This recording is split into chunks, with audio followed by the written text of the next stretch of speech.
Sa tulong ng nabook niyang motorcycle taxi rider, nasagip po ang isang babae mula sa pambubugbog umano ng kanyang nobyo sa Makati City. Ang suspect na Taiwanese sumuko sa pulisya. Balitang hatid ni Jomar Presto, exclusive.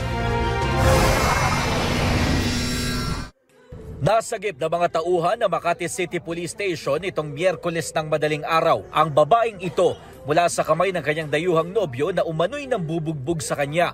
Yan ay sa tulong ng isang motorcycle rider mula sa isang ride-hailing app na ibinuk pa mismo ng 23 anyos na biktima. Sa kwento ng rider na hindi na humarap sa kamera, gamit ang app, nagpasundo ang biktima sa isang hotel sa poblasyon. Pero imbis na sumakay ang biktima, nagpadala siya ng sunod-sunod na mensahe na humihingi ng saklolo. Agad daw siyang nagtungo sa istasyon ng pulisya para ipaalam ang nangyari.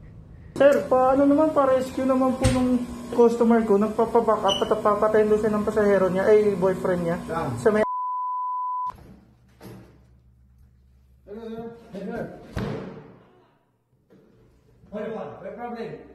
Pagkarating ng mga pulis sa labas ng kwarto ng hotel, agad din naman daw sumuko ang 45 anyos na suspect na isang Taiwanese national ayon sa pulisya.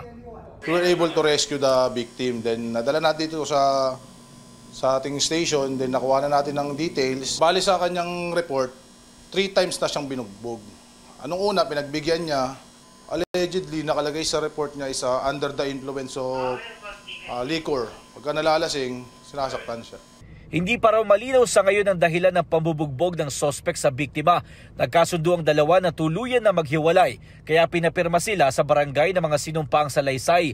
Sinusubukan pa namin makipag-ugnayan sa biktima at sa suspect. Nagpaalala naman ang PNP sa publiko na pwedeng direktang magsumbong sa kanila. Pwede raw tumawag sa 911. Maaari rin makipag-ugnayan sa PNP sa pamamagitan ng iba't ibang social media. Jomar Presto nagbabalita para sa GMA Integrated News.